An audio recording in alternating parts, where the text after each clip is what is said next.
All right. We are joined by Texas Tech head coach Mark Adams and Daniel Baccio. We'll start with an opening statement from Coach, open it up for questions for Daniel, and then keep Coach around for a few more afterwards. So, Coach.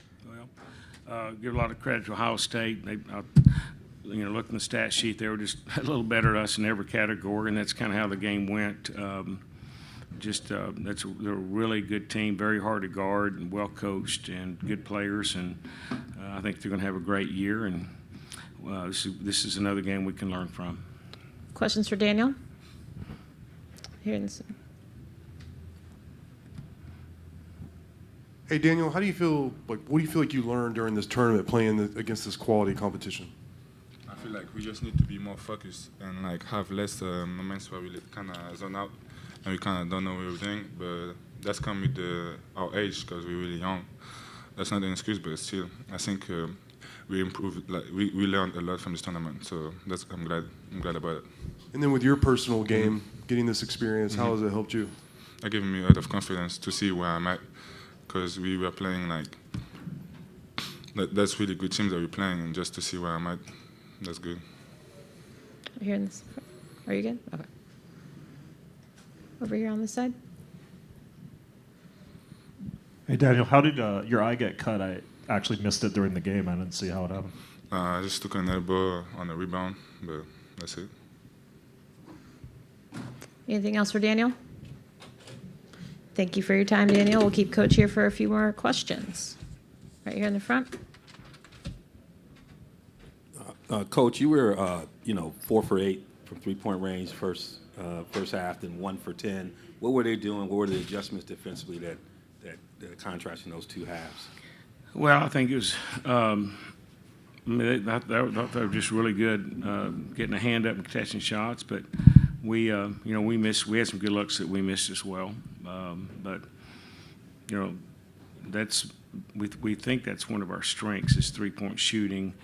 But when I look at Ohio State and their experience and some of those guys I have, we're not anywhere close to those guys. Of course, Sean McNeil's a guy that we coached against at West Virginia, and I actually recruited out of junior college, and even in the portal, we think a lot of him. Likely's a player that we played against at Oklahoma State, just so tough, great character, leader, and and you could see that on the floor.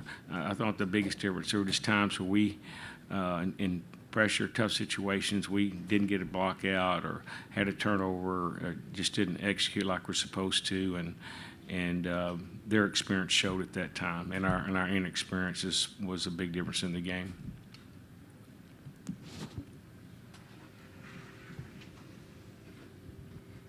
Coach, they got layups or dunks on at least 3 different plays.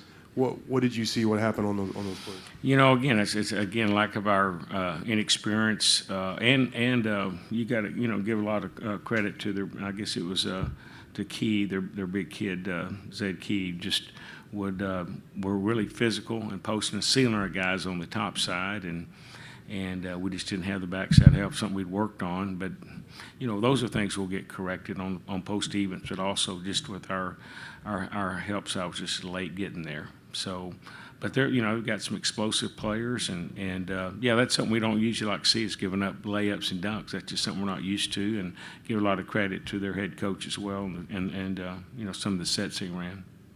The 1-2 punch of O'Banner and Baccio this week, despite a couple losses, were, very productive, very good.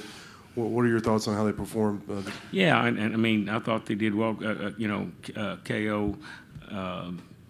Finally, hit some threes. He probably didn't shoot the 3 ball as well as he can and should, but played tough, aggressive, and gave us everything he had.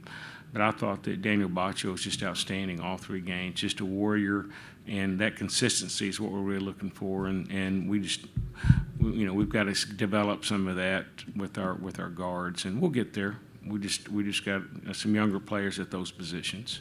You mentioned some of the younger players, and that's something you talked about. And I know this is a sour note, leaving on a sour note. But what positives do you get, and what did you learn about your team this week in Maui?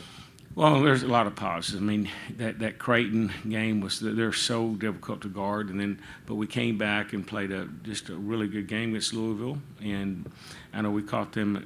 They're going through some adversity as well, but we played extremely hard. So we responded with that adversity, and then getting down early in the game and then coming back. So I was. Appreciative of how our guys responded and didn't just cave in and continue to fight. And so I thought they did a good job getting back in the game the second half and at the end of the first half. Last one over here for Coach. Hey, Coach Adams, I was wondering your thoughts on Justice Ewing today and his performance after I think he had a couple of off shooting games. And was it at all surprising seeing him do what he did today? Well, again, he's a guy that we talked a lot about, and I mean he was he was really good. I mean, but you've got so many players that you have to focus in on that could get 15, 20 points. Just a very, very explosive offense. I mean, I talked about Sean McNeil and the way he shoots, and then you've got Bryce, number 10, who's may end up being a lottery pick and just an unbelievable scorer, and so. It's difficult for defensively to just focus in on one or two guys, but certainly I thought Justice played really, really well. All right. Thank you for your time, Coach. Thank you.